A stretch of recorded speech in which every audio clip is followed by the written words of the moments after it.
Can we just see how big this rug is? Oh my.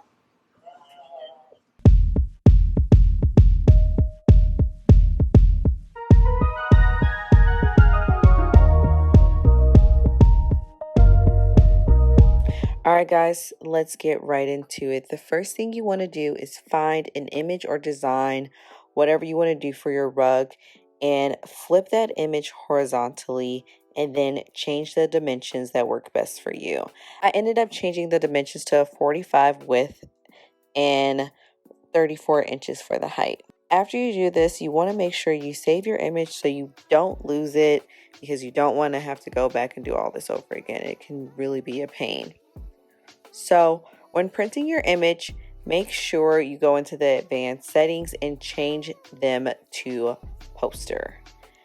In the poster setting, you can change the scale, the tile scale, and I actually changed mine to 300 to make sure that I got the proper dimensions when it printed out. So it's going to break the image down into basically a puzzle. Each section will be on a sheet of paper, and then you then go in and tape all of the pieces to the pictures to a window, and you're going to connect all of them together and then add your monk's cloth on top of it. We're doing this because we want the sunlight to shine under the image so we can trace our image on top of the monk's cloth. I actually ended up running out of ink at the final stretch of printing out my images, but it worked out fine. I was able to finesse it. So, do what you gotta do, guys. So once you get your monk's cloth secured on top of your image, you can go ahead and trace your image.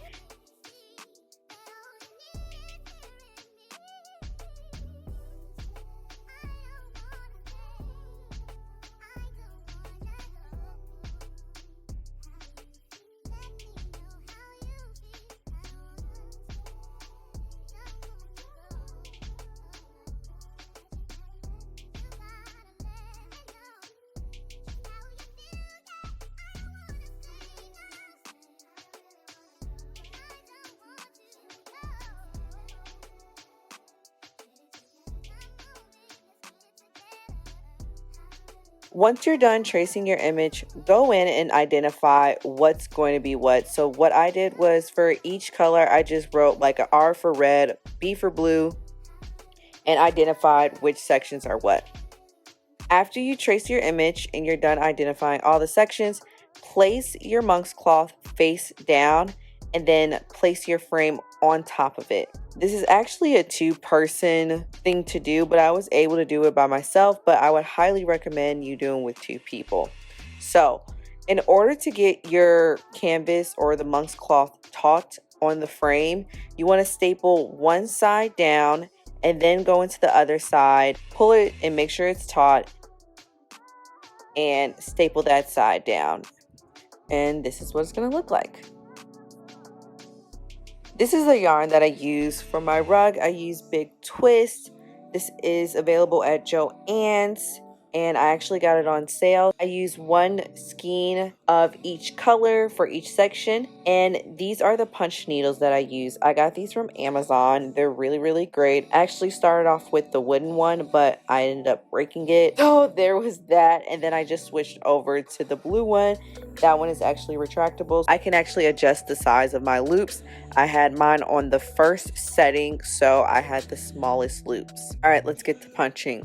So a really cool trick that I've learned over the years from crocheting is when you are pulling your thread out, there is always going to be a thread that is going into the center. Pull that thread out and pull from there. Don't pull the thread from the outside because it just makes a mess. It leaves, just don't do it. And this is how you thread your punch needle. You're going to take your threader, stick it through the back hole like this. I am sorry for the hair that got on my threader. I'm going to get that out of there. You're going to pull it all the way through, or push it all the way through to the end, and then weave your yarn through there, and then just pull it all the way through, and that's how you thread your punch needle in one go. Starting a section of punching, you're going to make sure you reach under your monk's cloth or under your frame. Pull the first thread all the way through as shown. You want to make sure you pull this thread through so your punches can stay in place. Make sure you're pulling the correct thread and not the one that is feeding through the punch needle. Once you pull that thread through, you can begin punching. And when punching, you want to make sure that the tip of your punch needle is going in the direction in which you're punching. And when you reach a corner, you want to make sure you turn your punch needle like shown and make sure the tip is facing in the direction you're going, and then continue to punch.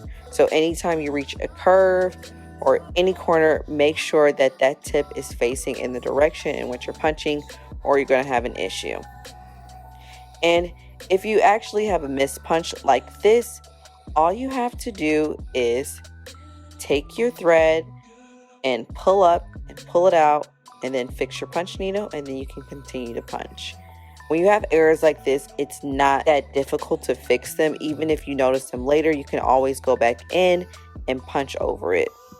And when doing details in your punching, like going around different letters, make sure you're not going over the areas that aren't supposed with the wrong colors. For example, the B is supposed to be white, so I made sure I didn't punch exactly on the black line, but around it, because that's supposed to be white. And when getting the check in different details, I made sure I got as close as possible so there weren't any gaps or anything in my rug. So I just wanted to make sure everything was nice and tight and close so the details can be exactly how it is on the Nike XB box. I like to do the outline of my image first and then go in and fill in. So I just went through and I made sure I punched exactly on the black line. So I made sure all of my lines were straight and I followed that all the way around. So this is what my outline looked like before I started punching. And when I went in to fill in the yellow section, I worked in sections because it's going to take you a long time to do this, especially for me, because I went in and started off with a larger scale project. Work in smaller sections until you finally get to the end. And when I was punching, I always make sure I referred back to the original image so I can make sure that I see the small details. Like right here, I noticed that there was a little bit of space in between the K and the E, so I made sure I wanted to go in, punch right there so the details were exactly how the box was. And when finishing a section, what you want to do is go under your image, pull the yarn through, and cut. That's all you have to do when completing a section. And actually for my red section, I wasn't able to get one of the 1 pound. I wasn't able to get one of the 1 pound skis, so I got a half a pound, and I barely, just my luck, I barely finished with that amount. So you don't need a full pound.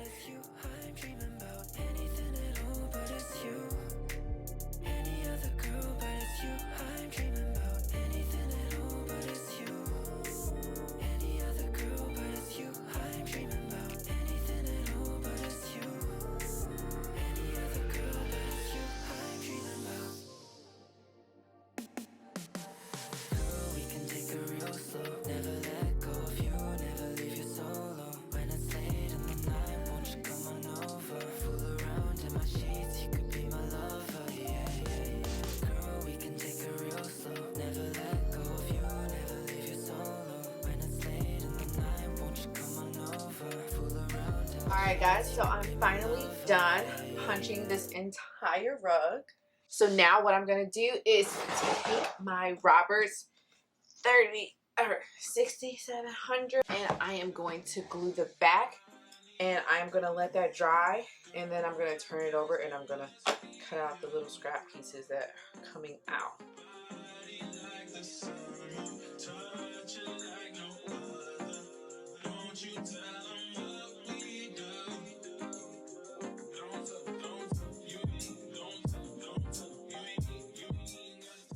Alright guys, so it hasn't been 24 hours, but I did leave this overnight to dry. I had the fan on. I would definitely say to leave the door slightly cracked or do this outside somewhere that's well ventilated, because when I came in this room it literally just smelled like toxic glue. So make sure you do that, or wear a mask definitely so you're not breathing in all of the chemicals. And the back, it's kind of tacky. It just has this little stick like that, but for the most part it's dry.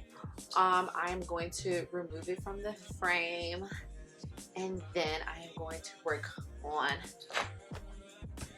the back.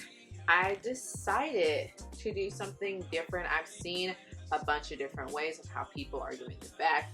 They are either just leaving it like this, which I don't necessarily like, or they're adding like felt to the back, or a rug back. But I actually decided to go with this fabric. It has these little grips on the bottom, and I know this is what's on the bottom of babies or adult size onesies, and I figured this would be a better way of, actually a cheaper alternative than buying the rug backing. You can get this at Joann's. I got 2 yards and I think it came out to around $20, which I know is actually cheaper than the rug backing.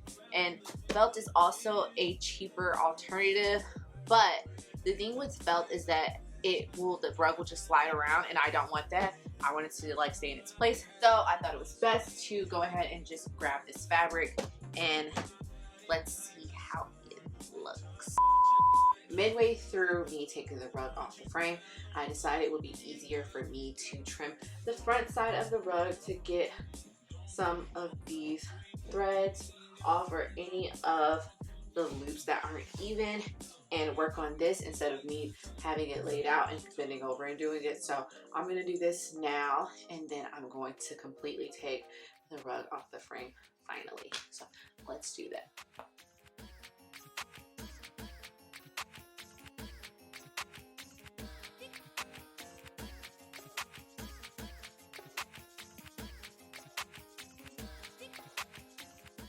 And when doing this, make sure you take a step back, look at it, and then go back in and trim. Don't just get scissor happy, because whatever you cut off, you can't put it back. So make sure you take a step back, see what it looks like, see where you need to cut the threads, and then go back in and trim. After removing the rug from the frame, cut off your excess fabric. Now we're going to start working on the back of the rug. Cut out 4 small squares in each corner of the rug. This will allow us to do a waterfall seam when gluing down the excess fabric.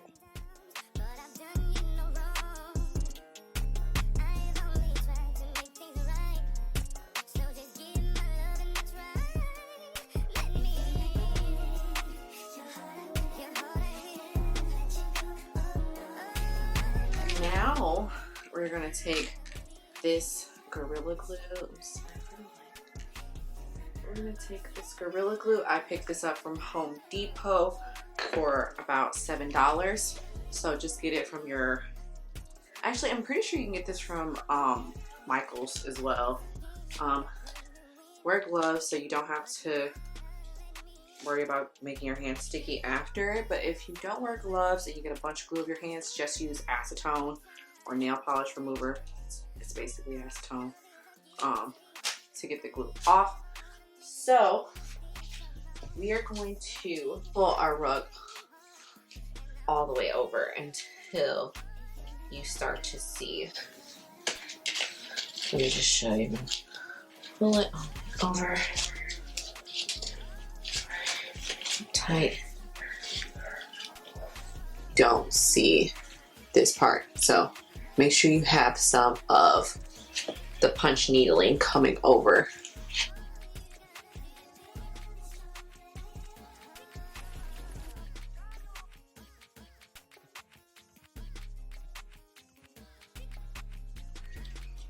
going to flip this over so you guys can see what it looks like.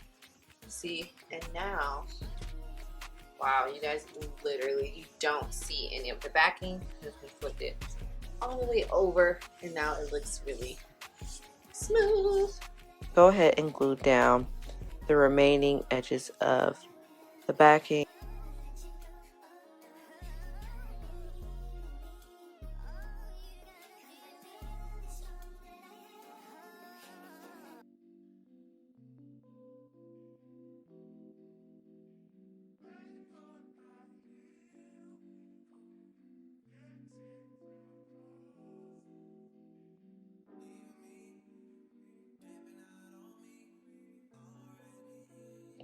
Once you glue down all the edges, you can create the backing of the rug.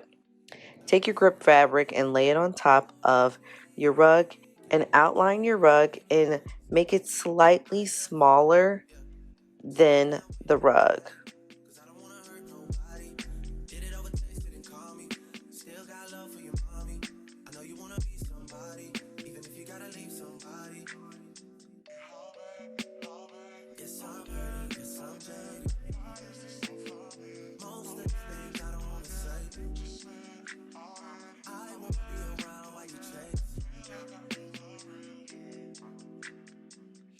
Glue your rug down all the way, but do not secure the ends of the rug because I'm going to show you a way to glue it down without having to sew the ends so they don't fray.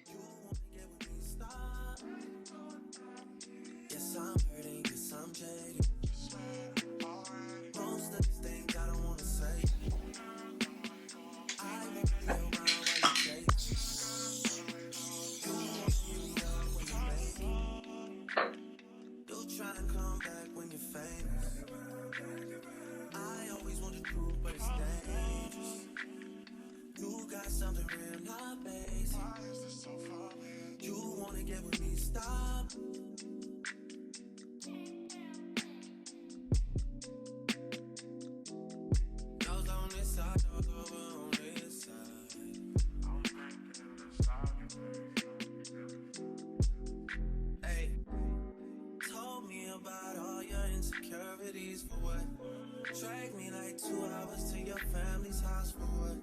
Said you need some time, but I should stick around for what? Always felt like sticking around's the same as being stuck. To secure the edges, you're going to fold the edge over once, spray glue on the fabric and on the rug, and press them down. And I actually secured them with clamps. I clamped the fabric together to the rug for about 20 minutes, and after that it was completely dry and done.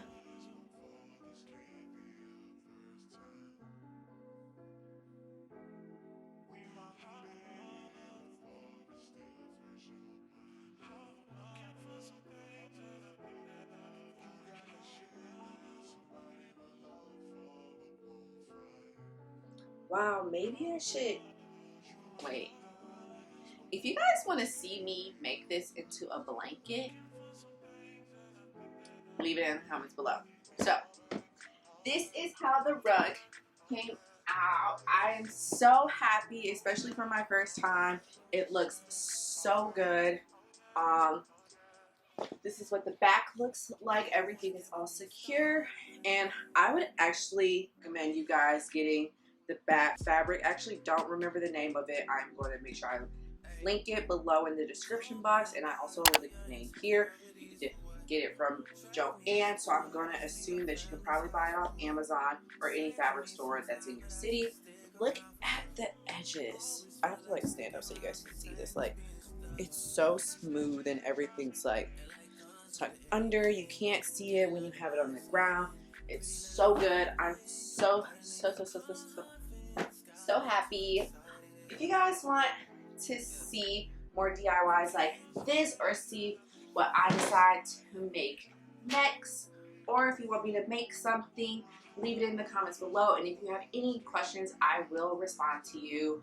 My channel's not that big, so I got time. So yeah, make sure you hit that post notification bell so you guys know whenever I post. I will definitely be doing a video when my tufting gun gets here because I got a cut pile gun and not a loop pile gun, so the finish is going to be completely different to this. Or if you guys want to see me turn a punch needle rug into a cut pile so I have the shaggy finish, let me know. Let me know what I should create, and I will see you guys in the next video. I'm so happy how this turned out. You guys don't even understand.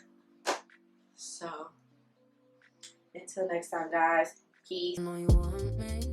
Every day not only when you're lonely. Yeah, you see you think you know me, but you don't even know nothing about me. Yeah, you see my thick thighs, lost when you look into my brown eye. You see my lips always commit you switch sides. You never know the devil in a disguise, so why don't you stand up, baby? Tell me, tell me, tell me.